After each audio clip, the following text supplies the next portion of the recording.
HEIFENGXI는 걱정으로 가득 차 있었고 자신의 생각을 표현할 곳이 없었으며 조당에서 어머니를 숭배함으로써 평화의 순간을 찾을 수 있었으며 그의 몇 마디에는 진실한 감정이 가득했습니다.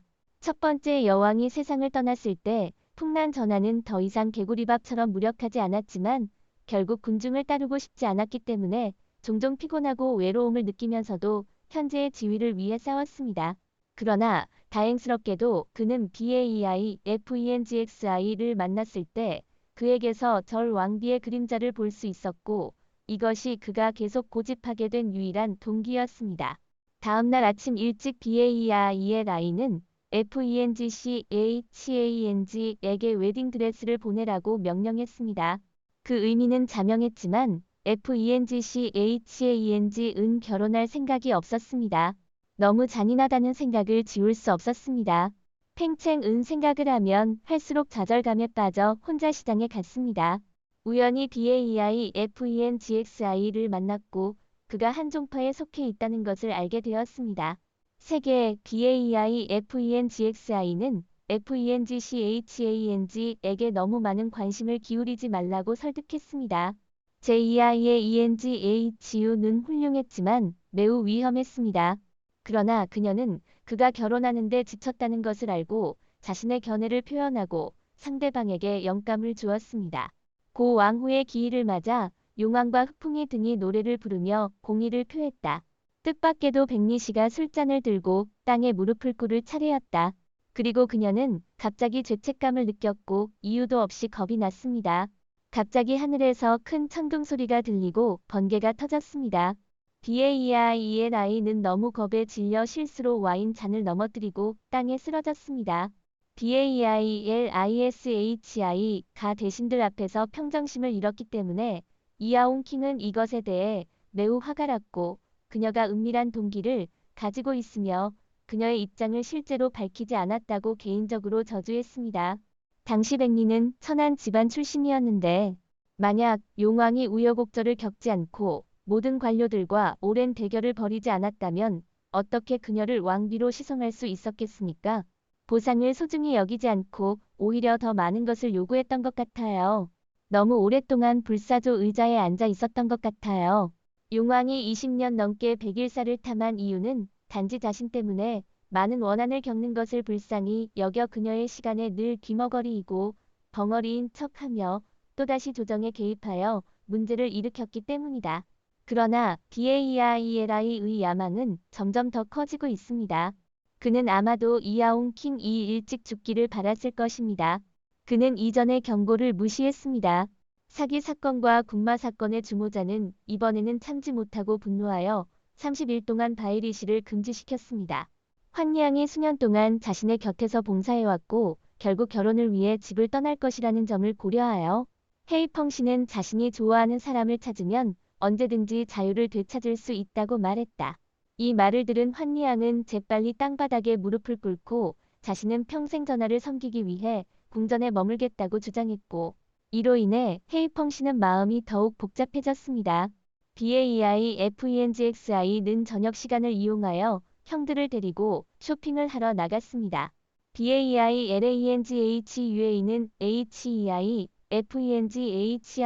관계에 대해 수군거리며 항상 HEIFENGYI가 언니를 보는 방식이 매우 모호하다고 느꼈습니다. BAEIFENGXI는 두 사람이 단지 친구일 뿐이라고 솔직하게 말하며 이를 인정하지 않았지만 BAEILANGHUA는 완전히 확신했습니다. 이때 BAEIFENGXI는 갑자기 WU와 EUAN 이멀지 않은 것을 발견했지만 그의 동생들이 근처에 있었기 때문에 그다지 관심을 기울이지 않았습니다. 우무원이 용경에 나타난 이유는 단운종의 스승에게 사명을 전하기 위함이었다.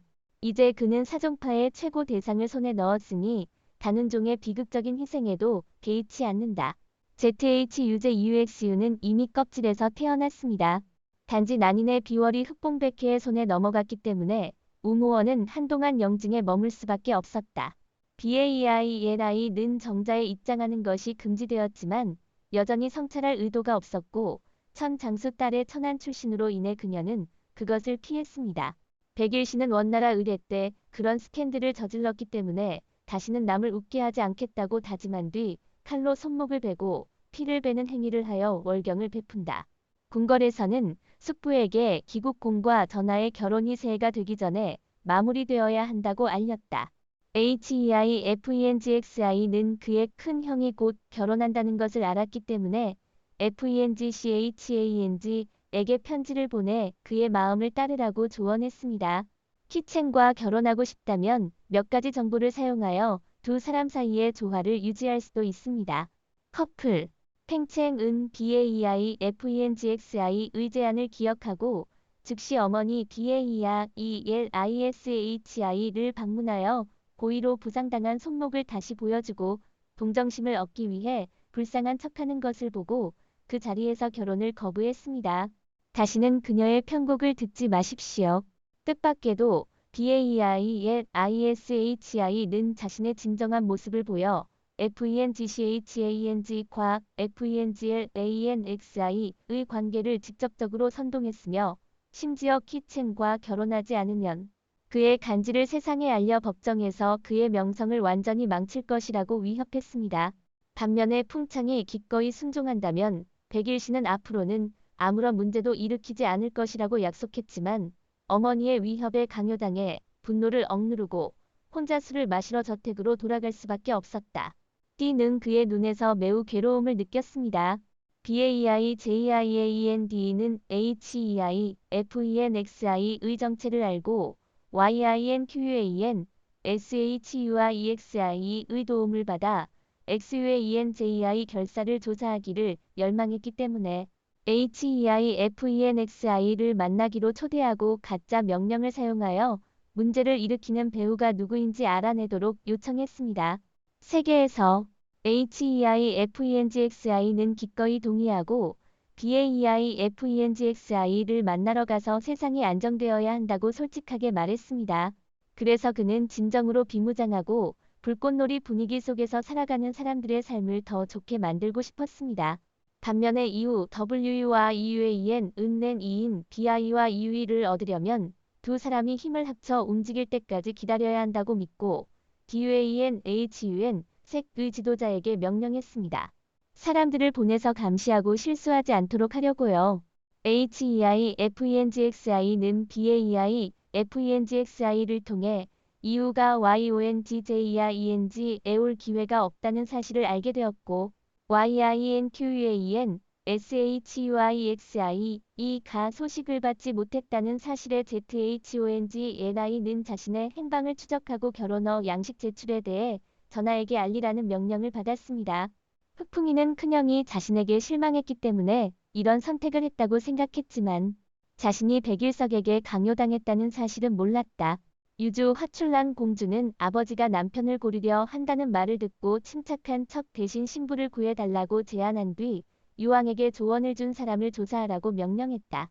한편 풍창은 진심으로 치성과 결혼하고 싶다며 아버지에게 청혼을 했고 용왕은 매우 기뻐하며 진천견에게 별일이 없으면 소정에 가서 기다리겠다고 명령했다. 내일까지 새해 첫날의 결혼 칙령이 내려졌습니다. 용평군 풍란이를 견제하기 위해 용왕은 금봉창에게 용신군으로 승격하라고 명령하는 동시에 원로에게 산업부의 겨울 방학 동안 갑옷과 무기를 제작해야 한다는 사실을 알려달라고 부탁했다. 원래 팽주 는팽 LANXI가 자신보다 한 발 앞서는 것에 불만을 품었지만 이제는 잔인하고 무능한 전하도 왕의 칭호를 받았다는 소식을 듣고 분노하지 않을 수 없었습니다. 그는 어떤 칭호도 받지 못한 유일한 사람이었습니다. 마음을 진정시킨 팽주는 누군가에게 어머니에게 자신이 미리 준비한 것을 사용하라는 메시지를 보내라고 명령했습니다. 그녀는 또한 리 JIAEXIAN에게 몇 마디 속삭이며 그의 삼촌 BAEILI징에게 직접 가라고 요청했습니다. 그를 통해 팽첸에게 위조된 명령을 전달하기를 희망합니다. 동시에 BAEILISHI는 키첸에게 머리핀을 주어 그를 기쁘게 하여 양손을 준비할 수 있도록 했습니다. HEIFENGXI는 FENGCHANG으로부터 내일 함께 매화를 즐기라는 초대를 받았지만 그 안에 사기가 있다고 느꼈고 좀 더 생각해보고 사람들에게 비밀리에 조사해달라고 요청했습니다. 예상대로 그는 BAE야 ELIJ야 ENG 이 그의 큰 형을 만났다는 것을 알게 되었습니다. 비공개로 어둠 속에서 고향으로 돌아가는 길에 FENGXI는 실제로 검은게 피를 뿌렸고 상대방은 그의 가족을 파괴했다고 그에게 소리를 질렀습니다. 이후 중리는 이 사람이 이전에 왕밍아이와 공모했던 사업가라는 사실을 알게 되었고 왕밍아이가 투옥되기 전까지 뇌물수수 혐의로 조사를 받았기 때문에 펑나니에게 원한을 품었다. 사실 오늘의 소라는 펑창이 직접 마련한 것인데 둘째 형이 나가지 않기를 바랐지만 그는 소위 금기를 믿지 않고 여전히 유상수를 만나겠다고 고집했다. 호안 NI의 ENG, 은 HEI, FENGXI를 설득하지 못하고 그를 집에서 나가게 할 수밖에 없었습니다. 그 결과 그녀는 ZHONGLI의 대화를 우연히 듣고 그가 리우 SHAENGSHU 백봉이는 흑봉이가 피를 흘렸다는 사실을 알고 애군을 막기 위해 자신만의 방법으로 그를 대했고 두 사람은 노점에서 식사를 하며 즐거운 시간을 보냈다. 나중에 BAEI FENGXI는 HEI FENGXI를 데리고 산책하면서 예기치 않게 후배 자매 BAEI LANG HUA와 XIU JIURONG을 만났습니다. 오해를 피하기 위해 백봉이는 서둘러 흑봉희를 숨겼지만 여전히 백랑화의 눈을 피하지 못했다. BAEI LANG HUA는 현명하게 모든 사람을 끌어내고 그들이 거리에서 사라지는 것을 지켜보았습니다. 그런 다음 HEI FENGXI는 모퉁이에서 나와서 BAEI FENGXI에게 왜 모든 사람의 오해가 두려워서 대답할 이유를 찾을 수 있는지 물었습니다. ZHONGLI는 선물을 준비하고 HEI FENGXI와 함께 매화 정원의 약속을 잡으라는 명령을 받았습니다. 또한 세대 FENGJO BAEILI 진 등도 있었습니다. 차를 맡은 하인은 차에 약을 먹인 뒤 흑봉이가 완전히 기절하는 것을 보고 치국공의 딸을 죽였다는 이유로 치청의 시신을 옆으로 끌고 가 풍란이를 모함했습니다. 이때 팽챙은 다락방으로 달려가 눈앞의 장면을 보았습니다. BAEILI의 방법이 그렇게 악랄할 것이라고는 예상하지 못했습니다. 하인이 펑창에게 보고하던 중 원래 의식이 없던 헤이펑이가 갑자기 깨어나 그를 쓰러뜨렸다. 그러나 그는 형이 사람이라는 사실과 배후에 주모자가 있음을 잘 알고 있었다. 팽챙은 진실을 말하지 않고 둘째 동생에게 모든 것을 숨기고 서로를 진심으로 대하지 않는다고 꾸짖었습니다. 그녀는 그가 오늘 약속에 와서 두 사람 사이에 깨끗한 결별에 동의하지 않은 것에 더욱 화를 냈습니다. 그러나 HEI FENGXI는 그의 큰형이 불쌍한 환경을 가지고 있어서 어렸을 때부터 어머니로부터 좋은 대우를 받지 못했다고 솔직하게 말했습니다. 그래서 그의 어머니는 그에게 큰형을 잘 돌봐달라고 부탁했습니다. 큰형이 곤경에 처했을 때 눈을 감았습니다. 사실 FENGCHANG은 항상 HEI, FENGXI를 더 잘 보살펴 주었지만 HEI, FENGXI는 여전히 불만을 품지 않고 FENGCHANG에게 그물자는 채찍을 주었습니다. FENGCHANG은 매우 슬펐지만 둘째 동생을 보호하기 위해 여전히 잔인한 말을 많이 했습니다. HEI, FENGXI가 떠나려고 할 때 FENGCHANG은 의도적으로 FENGJU 앞에서 행동하고 건물에서 떨어지는 척했습니다. 다행스럽게도 다락방에는 황실의사가 동행하여 봉창의 진단을 내렸고 그의 생명은 무사했지만 불행하게도 오른쪽 다리가 부러졌습니다. 히지오지오엔지은 딸의 죽음을 목격하고 너무 슬퍼서 팽 LANXI를 살인자라고 비난했습니다. 이때 BAEI 징은 얼굴에 뚜렷한 상처를 남기고 미친 듯이 달려와 그가 살인자임을 증명했습니다. 사실 흑봉이는 이미 뭔가 잘못된 걸 눈치채고 있었기 때문에 그냥 종리와 협력해 연기를 했고 그들은 순조롭게 움직이다가 살인자의 단서를 배경으로 이끌어 정신이 혼미해지고 바보처럼 행동하게 만들었다. 그는 자신의 결백을 증명할 수 있을 뿐만 아니라 형이 현재 겪고 있는 문제를 해결하도록 도울 수도 있습니다. 치공은 용왕을 만나기 위해 궁으로 가서 헛되이 죽은 딸을 위해 정의를 구해달라고 간청했습니다. 그는 심지어 풍란이가 백리정을 모함했다고 믿었습니다. 그러나 본당에서 흑봉이는 차분하고 자연스러우며 왕실에 대한 제국공의 자의적인 비방을 반박했고 그의 말은 그를 말문이 막혔다.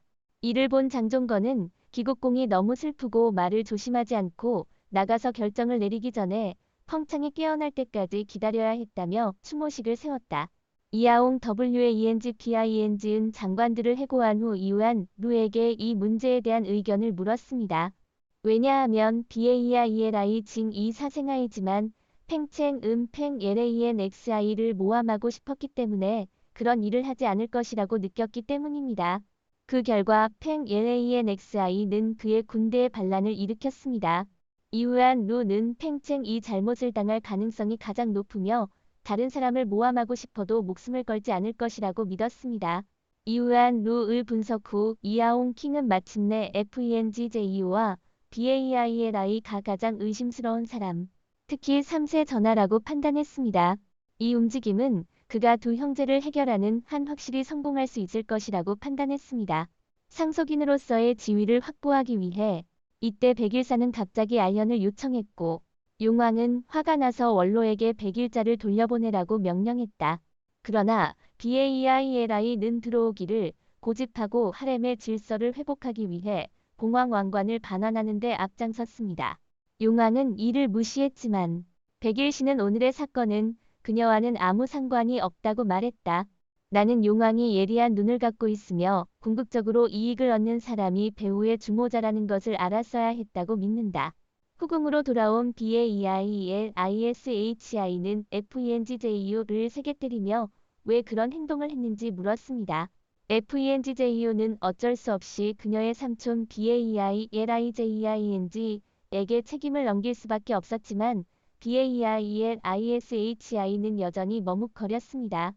쟁 ZHONG는 사람들을 이끌고 매원을 봉쇄하고 수색했으며 현장에서 시체를 발견했는데 이는 XULIU 퍼비리언의 실종된 파란색 옷의 노예였습니다. 뿐만 아니라 장종건은 고인의 손바닥에서 흑여우 털을 발견하고 그 표면이 포도주로 얼룩져 있는 것을 발견했는데 이는 치성 몸에 묻은 포도주와 같은 종류의 포도주였다. 용왕은 즉각매화 감상잔치에 참가하는 모든 사대부 청년들을 궁궐에 들어가지 못하게 하라는 명령을 내렸다. 쟁 ZHONG는 그날 팽 LANXI가 입었던 흑여우 모피를 검사하기 위해 YONGPING 잔의 저택에 왔지만 팽 QIW는 이미 누군가에게 새 모피를 준비하라고 명령했습니다. 쟁 ZHONG가 떠난 후 팽 QIW는 XI의 EOER에게 여우 모피를 치워달라고 요청했습니다. FENGCHANG이 아직 깨어나지 않았기 때문에 FENGLANXI가 완전히 무죄를 선고하려면 FENGCHANG 이해야 했습니다. BAILIJEING의 혐의가 개인적으로 입증되었습니다. 이제 팽 LANXI는 집에 갇혀서 돌아다닐 수 없습니다. 이야기를 피하기 위해 팽 QIW가 그를 대신하여 많은 일을 처리해야 합니다. 팽 QIW는 팽 LANXI가 자신을 의도하지 않는다는 것을 알고 있었지만 여전히 그와 함께 행복했습니다. 그녀는 언젠가 자신이 그의 호의를 받고 그가 가고 싶은 곳으로 가기를 바랐습니다. 백봉이는 흑봉이가 갇혀있다는 소식을 듣고 한밤중에 몰래 용평 영주저택에 잠입했고 그가 우울해하는 모습을 본 뒤 지난 사건 이후 왕실 분쟁과 형제 간의 불화의 드라마가 웃음을 자아냈다. 사람들 사이의 주식. 그러나 HEIFENGXI는 이것에 대해 죄책감을 느꼈습니다. 그는 한때 똑똑하다고 주장했지만 여전히 자신을 바보로 만들 수 없었습니다. 그는 실수로 키 CHENGNIAENG의 생명을 해쳤을 뿐만 아니라 그의 형에게도 해를 끼쳤습니다. HEIFENGXI와 팽챙 사이의 깊은 형제에 대해 알게 된 후 팽챙에 가서 자신의 감정을 표현하고 갈등을 해결하며 형과 함께 적을 처리해야 한다는 제안이 있었습니다. BAIFENGXI는 HEIFENGYI가 자신의 감정을 마음에 묻어두기를 좋아한다는 것을 알고 있기 때문에 말하지 않으면 사람들이 어떻게 이해하겠습니까? 팽첸은 이때 잠에서 깨어나 황실 의사에게 진료 기록을 위조해달라고 요청했고 이하옹 XINJUN의 오른쪽 다리가 장애가 있어 평생 목발에 의지해야 하며 또한 질병을 앓게 될 것이라고 외부 세상에 거짓말했습니다. 기억력 상실. 사실 팽첸이 이렇게 한 이유는 단지 그의 둘째 형인 렌 XI가 무능해지고 장애가 되어야만 BAEILISHI의 이용을 진정으로 피할 수 있기 때문이었습니다. 뜻밖에도 팽첸은 BAEILISHI의 무자비함을 과소평가했고 그녀는 이하옹 XINJUN을 궁궐에서 섬기도록 임명하고 기회를 이용하여 팽 LANXI를 미치게 만들었습니다. 다행히 날이 어두워지자 FENXI는 형이 의식을 잃은 것을 보고도 진심을 다해 이야기를 나눴습니다. D 삼촌이 FENGCHANG 약을 주려고 할 때 FENGXI는 그 약이 매우 독성이 강한 물질과 혼합되어 있음을 발견하고 그것이 BAEILISHI와 관련이 있음을 알게 되었습니다. 백일씨는 자신의 지휘관을 보호하기 위해 차를 포기하고 싶어하는 것을 고려하여 흑봉희의 얼굴은 점점 엄숙해졌고 드 삼촌에게 외부 세계에 어떤 발표도 하지 말고 모든 것을 처리하겠다고 말했다. HEIFENGXI가 떠난 후 FENGCHANG은 완전히 낙담한 채 천천히 눈을 떴습니다. 얼마 지나지 않아 용신군이 깨어났다는 소식이 궁궐에 전해졌는데 그날 용왕이 직접 찾아와 매화원의 진상을 묻자 뜻밖에도 황실의 의사도 기억하지 못했다. 두겐의 울혈로 인한 기억상실증이 있음을 확인합니다. ZHONGG는 BAEILIJEING에서 훼손된 여우 모피를 발견했습니다. 그 냄새는 키 CHENGNIAENG의 냄새와 비슷했기 때문에 이하옹 왕은 그에게 사건을 종결하라고 명령하고 BAEI와 ELIJEING 이 유죄를 인정하고 법에 직면하게 했습니다. 다른 왕자들은 구속에서 벗어났습니다. 베리에게 경고했습니다. 매년 음력 12월 24일 팽 LANXI와 그의 형제는 불주위에서 채수를 두었고 오늘은 결석하지 않았습니다. 그러나 FENGCHANG은 실제로 서로에게 거친 말을 하는 것을 참을 수 없었습니다. 가서 그들 사이에 균열이 깊었고 더 이상 아무것도 없을 수도 있다고 솔직하게 말했습니다. 실제로 HEIFENGXI는 FENGCHANG의 생각을 볼 수 있었으며 그는 어렸을 때부터 남동생을 보호하기 위해 항상 자신을 희생했으며 이는 지금도 마찬가지입니다. 점토 조각상 노점을 지나갈 때 HEIFENGXI는 어쩔 수 없이 멈춰 서서 그것을 바라보며 그의 어머니가 그에게 점토 사슴을 선물로 준 것을 기억했습니다. BAEIFENGXI는 시장에서 HEIFENGXI를 만났고 그가 점토 조각상으로 내려놓을 수 없다는 것을 알고 단순히 그의 외모에 따라 조각상을 만들었습니다. HEIFENGXI는 점토 조각상에 대한 사랑 때문에 그것을 내려놓을 수 없었습니다. BAEIFENGXI와의 관계를 세세하게 생각하면서 그의 입술에는 눈에 띄지 않는 미소가 떠올랐습니다. 혈 저주의 힘이 나날이 강해짐에 따라 우무원은 그에 맞서기에는 확실히 약해졌습니다. 혈 저주를 완전히 제압하려면 가능한 한 빨리라는 비월을 획득해야 합니다. 다는종의 스승은 정령석을 제시하며 흑퍼니의 정체를 알렸다. 그러나 소문에 따르면 유무원은 숙모를 통해 정복하려는 이상한 군대가 있다는 사실을 알게 됐다. 역사서에 기록된 대동왕조의 서신은 우씨를 포함한 세대 가문으로 구성되어 있다. 정덕혁명이 실패한 후 형기종으로 인해 3대 가문이 모두 혈주를 받게 되었는데 이는 우씨 가문의 조상들이 30살을 넘기지 못한 이유가 되었다.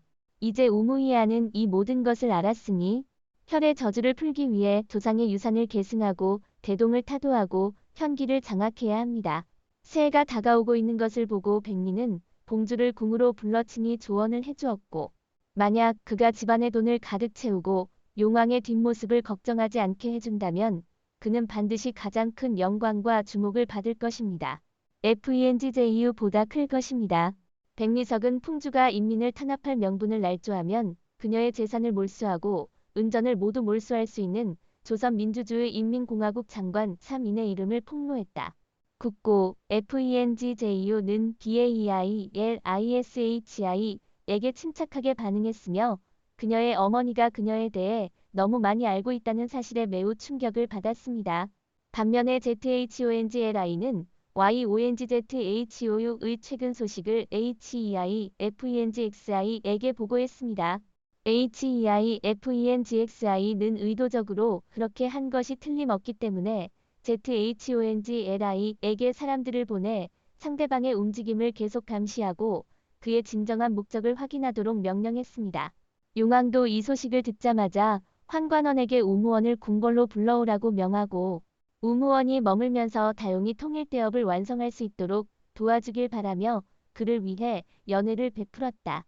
이후 WUIUAEN은 정중하게 거절했으며 자신의 마음에는 하나의 국가와 도시만 있는 것이 아니며 어떤 왕가에도 고용되기를 원하지 않는다는 것을 나타냈습니다. 세계 FENGJU는 이미 이후 WUIUAEN에 대해 듣고 있었기 때문에 설날을 이용하여 그를 방문하고 풍성한 선물을 준비했습니다. 그러나 우무원은 무례하게 퇴거 명령을 내려 그의 초대를 거절했지만 풍주는 개의치 않았다. 천인의 우씨는 세상의 모든 것을 알고 있으며 기조왕조의 왕자도 그를 스승으로 존경할 것이라는 사실을 알고 있었다. 그렇다면 초가집을 3번 방문해 보는 것은 어떨까요? 그러나 그는 자신도 모르게 소용돌이에 갇혔고 자신의 손으로 흑봉이를 처리하고 영주에서 내란을 일으키려는 위무이안의 진짜 의도를 전혀 예상하지 못했습니다.